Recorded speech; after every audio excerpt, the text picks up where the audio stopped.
Today, we become legends. Yep, that's right. It's time for a different kind of tier list. Hey there everyone, welcome back to the channel, or if you're new here, then be sure to subscribe so you don't miss any of my Smite videos coming soon for Season 8. Today we're going to be doing a win rate tier list. So I have all the characters here, and then I've arranged these tiers from S tier, which is more than 55% win rate. This is going to be across Diamond Plus ranks, so it's not going to include like Bronze and all that kind of stuff. It's going to be Diamond Plus, so like pretty good ranked players, but not like SPL obviously. And then we have 53 to 55, 51 to 53, and so on, all the way down to less than 43% in E tier. And any character that is like on a boundary, so like if they're exactly 53%, I'll put them in the tier above. So that's how I'm going to do that. This tier list basically was inspired by the video I made a couple of days ago about the SPL that does not apply to like the average player. Some people said they would actually be interested in seeing a win rate tier list in the comments of that video, and I think it's interesting. Obviously, it's something you can look up yourself. The win rate statistics are available online publicly. That's how I have them. I'm not like an insider at Hi-Rez or anything like that. But I just thought it'd be a nice way to visualize it, and you can have me explain some things to you about why things are the way they are. And instead of just like looking at a page full of win rates, this is probably like a more interesting way to do it that you'll hopefully enjoy. So we're going to populate the tiers as we go, and I'll talk about things. So let's do the S plus tier here. We have Arachne. These are going to be in order, by the way. So from left to right, they'll be in order, as well as obviously top to bottom, like a normal tier list. We have Aphrodite, and we have Cupid. These are the top 3 win rate gods in the game in Diamond Plus, the only gods with above a 55% win rate currently. This is as of patch 7.12, so by the time you're watching this, it's possible Season 8 has launched. I'm not sure when I'm going to be releasing this video. In fact, it might be on the day of Season 8 launching, I think, is when this video is going to be going live. So you'll be playing in Season 8 now, so hello from the past. But yeah, for Season 7, these are the current gods. I think maybe like a month into, or like a patch into Season 8, when the win rate data gets released for that, I might make another one of these, because I imagine it will change a lot with Season 8, because all the starter items are going to be big changes and stuff like that. But yeah, these 3 characters, Arachne being this high in Diamond Plus is a little surprising to me, but Arachne is consistently massively underrated because in very top level, like pro play, she's quite easy to counter, but for most people, she does very well. Obviously, an early game snowball character, you can get a massive lead in the first 10 to 15 minutes and win the game that way. Aphrodite, just a very strong god that a lot of people don't know how to deal with. Healers are always quite strong and like typically higher on like win rate tier lists than people will give them credit for. And then Cupid is the only one up here that like people truly agree is top tier, even, you know, like on these win rate tier lists and on the actual tier lists created for like SPL play. Cupid is high on both of those. Cupid just very strong right now, apparently. The boost that he got, super good. Moving down to the S tier, which is 53 to 55%, we have a bunch of picks here, so I'll put these in and then we'll come back. Alright, so here we have the S tier placements, 53 to 55% win rate. Once again, these are ordered from left to right, so we have Nike at the highest point in this tier, so like Nike and Chango round out the top 5 for overall win rates. Guan Yu's like quite a bit lower down than these. And I'm not going to talk about every single one for the sake of the video being like 7 years long, but some interesting ones here, Anubis and Hades. Specifically, these are like gods, you know, with a very strong healing. They kind of dominate lane, do quite well, but they're a bit unsafe and typically not great late game. Also just doing really well in Diamond Plus ranked. Like, I think Anubis personally is like super underrated. People actually are kind of waking up to the fact that Hades is really good. But Anubis, I've been saying for a while that Anubis is really good. Like, he's a good jungler, pretty good mid laner. I'm of the opinion that Anubis jungle is better than Anubis mid, but I don't think people agree with me on that one. He's a Nami, super dominant early game hunter, but can be pretty punishable with like weak escape and stuff like that, still doing really well. Apollo, obviously, flavor of the month pick, doing very well as well. Not surprised to see Kali this high. Guan Yu, once again, sort of flavor of the month pick or flavor of the last couple of months. Bastet is an interesting one because Hi-Rez have said they're coming out to rework Bastet in the new season at some point. Saying that she's kind of a failed design. I thought that was because she would have like a really low win rate, but apparently that's not the case.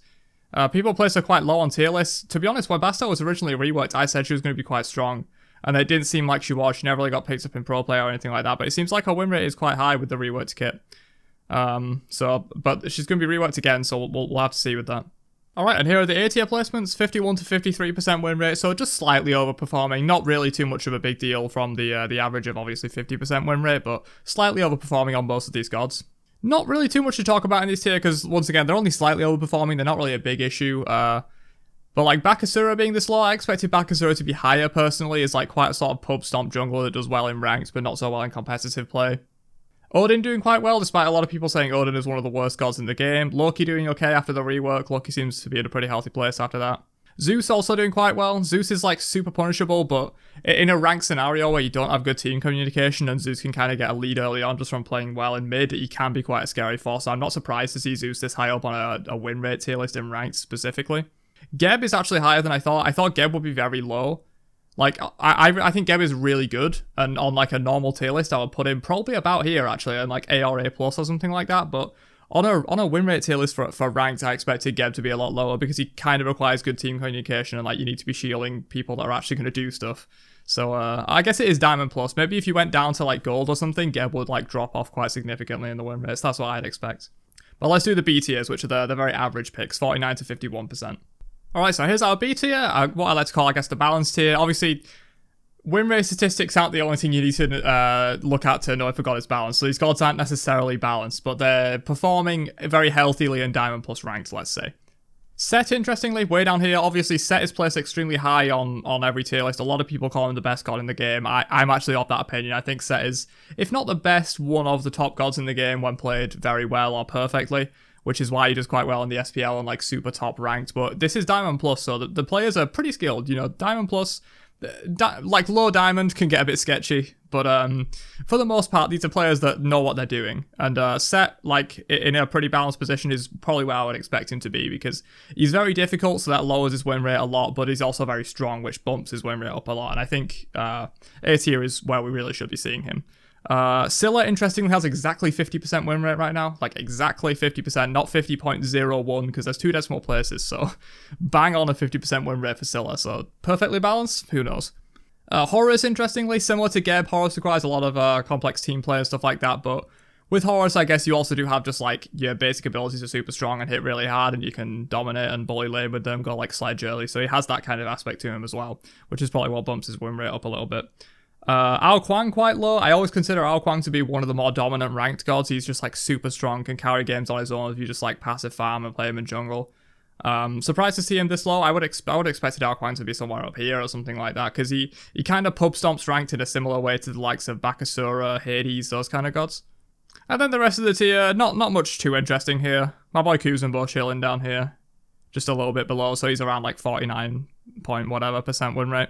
But yeah, nothing much too interesting here. A lot of gods that I would consider pretty balanced, like Ganesh, Jing Chen, Kukulkan, Chernobog, Zhongkui, Bologna, Ares, Xbalanque, Cerberus. A lot of gods that I would consider very balanced in this tier. So it seems like the win rate around this sort of level correlates roughly to where I would place them in terms of like how balanced they actually are. But obviously with outliers, I don't think Set is a balanced character. I think he's very overpowered, but people don't really know how to utilize him properly a lot of the time. But let's move into the sort of significantly not underpowered, but like under win rated, I guess, characters, and we'll fill up C tier here. Alright, so here's our C tier. Kicking off with Chiron and then all the way down to Sol at around 47% win rate there. Cthulhu being in here is interesting because Cthulhu is quite strong in my opinion, like a very strong fundamental base kit. Very powerful and also not too difficult to play really. There's a couple of things you have to manage with Cthulhu, and obviously you have sort of 7 different abilities in a way, so you have to manage utilizing all those in the correct way, I guess. But I would have expected Cthulhu to be a bit higher. Same thing with Jingwei, because she's a very safe ADC that's kind of difficult to feed on, so I would have expected Jingwei to be a lot higher than this. Fafnir being down here makes sense, because he's quite difficult to play. Rama, interestingly, you know, one of, if not the best ADC considered by most people, sort of on the level of Cupid, but way below Cupid in terms of like actual win rate. Olorun the same. I think Olorun's quite strong, but very difficult to play. Utilizing the ultimate correctly, he has limited defensive options, so you have to make sure you're utilizing them as best you can to stay alive there. Merlin as well. Merlin, a very strong character, in my opinion, like if you can maximize him, but down here because he's not amazingly safe, and you have to know how to utilize his abilities correctly. Yamoja being down here, this is something sort of similar to what I talked about in my the SPL doesn't apply to you video. Yamoja, on paper and fundamentally the best Guardian in the entire game. What she's capable of is just insane, but you can see even in Diamond Plus, people aren't utilizing her to her full potential, and that's why she's down here in the significantly negative win rates. But other than that, not too much of interest in this tier. I mean, Amaterasu, quite strong in my opinion, but once again, relatively difficult to play. You have a lot to manage with Amaterasu, and she doesn't have an amazing solo lane laning phase. She's not just going to ruffle stomp people in solo like Hades does, for example. You do have to play a little more safe there. Sobek, I guess I would have expected to be a bit higher. Sobek's relatively easy to play. Maybe people just misstep luck, I have no idea. But let's move on to like the really sort of trash tier win rates here. We only have a few characters left, so all of these on the right here, these How many is that? 25 characters? Yeah, 25 characters. These are all going to be in the bottom tiers here. So let's construct these. Okay, wait a minute. I've just realized I've completely skipped 2% here. You guys are probably raging at me in the comments because for the entire video, I've not noticed this. We just jumped from 45 to 47 here. This is supposed to be 45 to 47. And then this is supposed to be less than 45. No, wait, that's greater than. I always use this thing they taught me in school where it's like an alligator. And if it's this way, it's always going to eat the bigger number, this little alligator here. So if it's going to eat the bigger number, that means this one's the bigger number, so it'd be less than. I don't know, that really stuck with me. That's one of the things I learned in maths in school. I don't know if you guys were taught the same way. Maybe it's a British thing.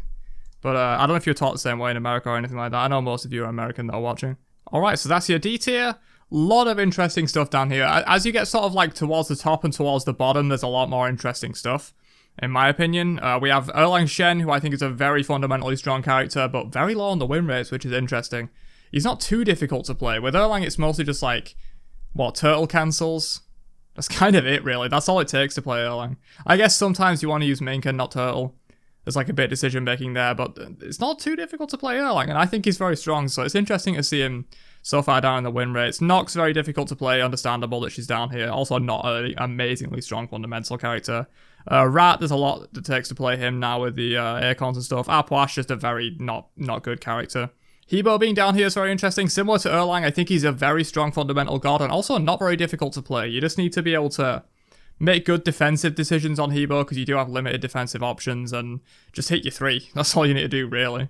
Hell down here, Hell quite difficult to play. Understandable that she's down here. Morrigan makes sense a lot. You need to know effectively 9 different gods at once to be able to play the Morrigan. Osiris being down here is interesting. Osiris, very easy to play. Not a super strong god, but the fact that he's quite easy, dominates lane. Usually I would expect him to be sort of maybe in the speed tier or something like that. Heimdallr as well. Also a very strong god, but quite difficult to get the maximum use out of, in my opinion. So it's understandable that he's down here. And that means that all these remaining gods will be in the E tier. So let's put all these down here. Alright, that's your E tier ordered. So we have Thor, Raijin, Thoth, Susanoo tier, Achilles, King Arthur, Hercules, Ula, Persephone, Giannis. That's going to be the full tier. So Giannis, worst win rate in the entire game. Maybe that's why he's getting reworked. Obviously, it takes so much to like properly utilize Giannis. I think I've said this quote in the past, but I don't think anyone has truly mastered Giannis, despite him being out for probably like 6-7 years now. I think he was added to the game shortly after I joined, and I've been playing for like 7 years. Or is it 8 years? No, it's 7 years. So Giannis been out a long time, like 6-7 years. It's understandable why people haven't mastered him, because he takes a hell of a lot to play from the player. And the fact that he's this low down on the win rates is maybe an indication of why they're reworking him, in my opinion. Persephone, as I said in my video the other day about the SPL not applying to the average player, Persephone, arguably the strongest mage in the game fundamentally, and if you can maximize her in the SPL, rated very highly, but even in Diamond Plus ranked, where you expect some pretty good players to be, she has the second lowest win rate in the entire game. So Ula, I guess, for me, Ula's an interesting one. People say Ula's like really difficult. I don't think he's that hard. He's kind of like Hebo in that like, you just need to hit an axe and everything else is guaranteed after the axe. You don't really need to like hit a bunch of different stuff. I guess maybe if you're going for like raw Ula 3s and stuff, that can be quite difficult, and like cooldown management and stuff, but Ula's not too difficult, but it's understandable why he's down this low. He's more difficult than the average hunter for sure. Hercules being down here is a really interesting one though. Herc's not that difficult to play. He's a relatively basic god, and also very strong in my opinion. Plays support and solo super well. I'm very surprised to see him this low. I would have expected Hercules to be one of the higher win rate characters based on how easy and fundamentally strong he is as a character. King Arthur down here, understandable. King Arthur I think is very strong. One of the better solo laners right now, and definitely will be in the new season, but I guess this proves that King Arthur's not just a brain-dead vomit your abilities type god. Everyone says that. It's just not true. Like, you can play him that way and you'll do okay in low ranks, but if you want to get the actual maximum use out of King Arthur and play him well, you've got to actually pay attention to when you're using abilities and what abilities you're using at different times and things like that. He's not just a button mash character. He has a bad reputation for that. Achilles, interesting as well. I don't think Achilles is a super technical character. Similar to Hercules, I think he's fundamentally quite strong. And not too difficult. I would have expected to see Achilles a little higher. Same thing with Tyr, actually. Tyr, not too hard to play, has a really strong self-heal that makes him super safe in lane, very easy to pick up. Susanoo, quite difficult, understandable. Thoth, same thing. Raijin, same thing. Thor being down here as well. I mean, Thor's not the easiest assassin in the world, but I would have expected him to be down here in terms of, because Thor's pretty strong. I think most people would agree Thor's like a top 5 jungler, or at the very least a top 10 jungler. But yeah, down here, so maybe people are having trouble with Thor, even in Diamond Plus ranked. Pretty interesting. But yeah, let me zoom out so we can get the full tier list in here, because I wasn't showing the full thing. That's going to be the full win rate tier list for patch 7.12. Things will definitely change in Season 8, and as I said at the start of the video, I think by the time this goes live, you'll be playing in Season 8, so hello from the past. But yeah, this is the tier list. So we have top 5 win rate characters are Arachne, Aphrodite, Cupid, Nike, Changa in that order. And bottom 5 win rates are Janus, Persephone, Ula, Hercules, and King Arthur in that order.